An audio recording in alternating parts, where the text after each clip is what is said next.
इस वीडियो में हम लोग बिहार बोर्ड 12th क्लास के लिए इम्पॉर्टेंट बायोलॉजी का सेट प्रैक्टिस कर रहे हैं, जिसमें मोस्ट इम्पॉर्टेंट 25 क्वेश्चंस होंगे। ये सेट नंबर 2 है। पहला क्वेश्चन, बर्ड फ्लू एक बीमारी है। कैसा बीमारी है? वायरल बीमारी है। वायरल बीमारी है। अगला, पशुपालन में शामिल है। तो पशुपालन में शामिल कौन है? मछली पालन, मुर्गी पालन और डेयरी पालन, ये सब आता है। अगला, निम्नलिखित में से किस पक्षी को पोल्ट्री फार्म प्रबंधन में पालतू बनाया जाता है? तो पोल्ट्री फार्म प्रबंधन में मुख्य रूप से तो मुर्गी आता है, लेकिन उसके साथ बत्तख, टर्की और हंस, ये सभी को बनाया जाता है। तो आंसर होगा ऑल ऑफ दिस। अगला, शहद प्राप्त करने के लिए मधुमक्खियां पालना तथा मधुमक्खियों से मोम भी प्राप्त होता है, उसे क्या कहते हैं? तो उसे कहते हैं एपीकल्चर, और जिसे कहा जाता है क्या? मधुमक्खी पालन। उसी प्रकार से मछली पालन है, जिसको पीसी कल्चर कहते हैं। रेशम कीट पालन है, सेरीकल्चर कहा जाता है। अगला, भारत में सबसे आम या सामान्य मधुमक्खी प्रजाति कौन सी है? तो Apis indica. Apis indica Bharat में पाए जाने वाला सबसे सामान्य मधुमक्खी की प्रजाति है। अगला, MOET का मतलब क्या है या पूरा नाम क्या है? तो MOET का मतलब होता है मल्टीपल ओवल्यूशन एम्ब्रियो ट्रांसफर या भ्रूण स्थानांतरण तकनीक। एम्ब्रियो को हिंदी में भ्रूण कहते हैं, ट्रांसफर को स्थानांतरण कहते हैं। तो मल्टीपल ओवल्यूशन भ्रूण स्थानांतरण तकनीक। अगला, MOET के दौरान निम्नलिखित में से किस चरण में भ्रूण को सैरोगेटेड माता को स्थानांतरित किया जाता है? तो 8 से 32 कोशिकीय अवस्था वाले भ्रूण को 8 से 32 कोशिकीय अवस्था वाले भ्रूण को क्या किया जाता है? माता के गर्भ में डाला जाता है। अगला, उस उद्योग का नाम बताइए जिसमें मछली पकड़ना, प्रसंस्करण करना शामिल है तथा जलीय जंतुओं को बिक्री भी करते हैं। तो वो कौन सा है? मत्स्य पालन, जिसे कहा जाता है पीसी कल्चर। मधुमक्खी पालन को कहते हैं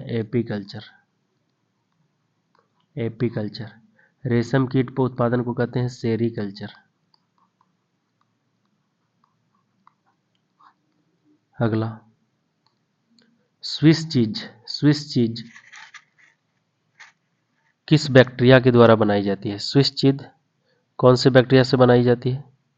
तो उसमें आता है प्रोपियोनिबैक्टीरियम सेरमानी के द्वारा बनाया जाता है स्विस चीज। लेकिन बोलता है रॉक्यूफोर्ड चीज।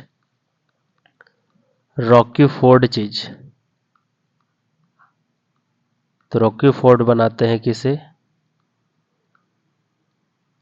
ये रॉक्यूफोर्टी से, पेनिसिलियम रॉक्यूफोर्टी।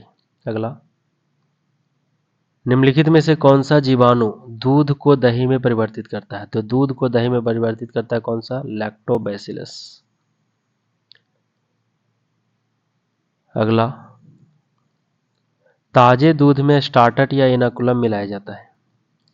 दूध को दही में बदलने और उसे बेहतर बनाने के लिए पोषक गुणवत्ता में वृद्धि होता है। तो ये मिलाते हैं और गुणवत्ता में वृद्धि करते हैं। तो आखिर वृद्धि होता किसमें है? तो विटामिन B12 में। विटामिन B12 की मात्रा बढ़ जाती है। अगला, किण्वन प्रक्रिया के दौरान कौन सी गैस निकलती है जो आटे को रोटी बनाने के दौरान फुला देती है? तो वो कार्बन डाइऑक्साइड। अगला, किसे पेनिसिलियम को एक एंटीबायोटिक के रूप में खोज के लिए 1945 में नोबेल पुरस्कार मिला? तो पेनिसिलिन की खोज किया था कौन? ये किए थे कौन? Alexander Fleming. लेकिन अर्नेस्ट चेन और हावर्ड फ्लोरे ने क्या बनाया था? इसको एक एंटीबायोटिक बनाया था, पावरफुल एंटीबायोटिक बनाया था। इसलिए इन तीनों को मिलाकर के 1945 में दिया गया था। अगला, यह शराब बनाने वाले खमीर यानी ईस्ट कौन है? शराब बनाने वाला। तो शराब बनाने वाला कौन सा होता है? सैक्रोमाइसेस सेरेबेसियाई। अगला, निम्नलिखित में से कौन सा एक व्यावसायिक रक्त में कोलेस्ट्रॉल कम करने वाला एजेंट है? तो रक्त में कोलेस्ट्रॉल को कम करता है कौन? स्टैटिन। ये मोनास्कस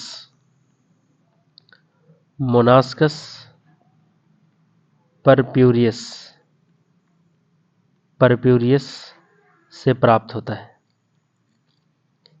लाइपेज लिपिड को तोड़ेगा,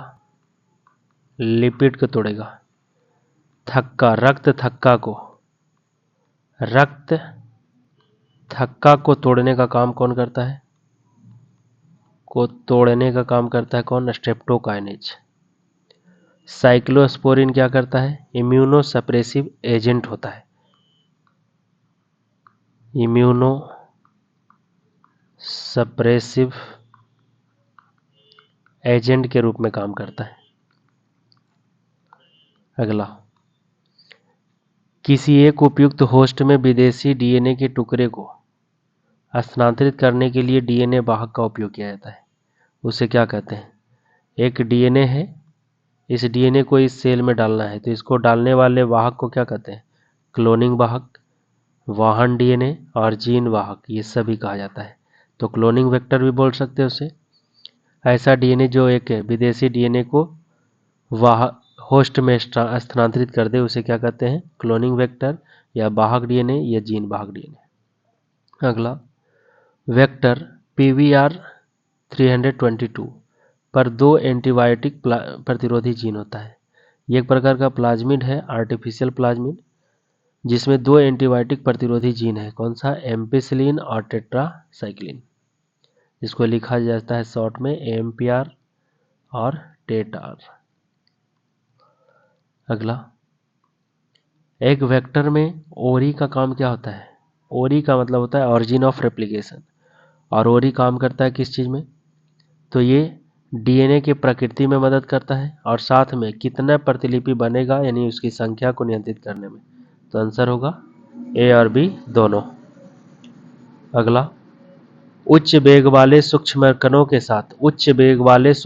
के साथ डीएनए को स्थानांतरित करना क्या कहलाता है? तो एक डीएनए है, इस डीएनए को इस पर लपेट देना है और लपेट करके बहुत तेजी से फेंकना है और किसी सेल में पहुंच जाए, तो उसे कहते हैं कौन सा? बायोलिस्टिक, या इसी को कहा जाता है जीन गन कहा जाता है। अगला, एक एकल पीसीआर प्रवर्धन चक्र शामिल है। एक एकल पीसीआर चक्र में कितना चरण शामिल होता है? तो पहला होता है क्या? विकृतीकरण, फिर विस्तार, फिर एनीलिंग। तो आंसर होगा ऑल ऑफ दीज। 3 चरण शामिल होता है, 3 चरण। अगला, जीवाणु कोशिकाओं में किस एंजाइम की मदद से झिल्ली का पाचन होता है? तो जीवाणु कोशिका की कोशिका भित्ति जो होता है बना रहता है किसका? पेप्टिडो ग्लाइकेन का, और इस ग्लाइकेन को तोड़ने के लिए लाइसोजाइम एंजाइम चाहिए, लाइसोजाइम। अगला, किसे आणविक गोंद कहा जाता है? तो गोंद उसे कहते हैं जो साटता हो, तो डीएनए लाइगेज को। अगला, डीएनए के सिर से न्यूक्लियोटाइड को हटाने के लिए उत्प्रेरित करने वाले एंजाइम कौन सा होता है? एक्सोन्यूक्लियेज। अगला, अब तक कितने प्रतिबंधन एंजाइमों को पृथक किया जा चुका है? तो प्रतिबंधन एंजाइम कितना खोज हुआ है? 900। कितने जीवाणु किस्म की संख्या से प्रतिबंधन एंजाइम खोजा है? तो 900 खोजने के लिए कितने जीवाणु का प्रयोग किया गया है? 230। ये था मोस्ट इम्पॉर्टेंट 25 क्वेश्चन जो बिहार बोर्ड के लिए इम्पॉर्टेंट होगा। अगर वीडियो अच्छा लगी तो प्लीज़ सब्सक्राइब करिए।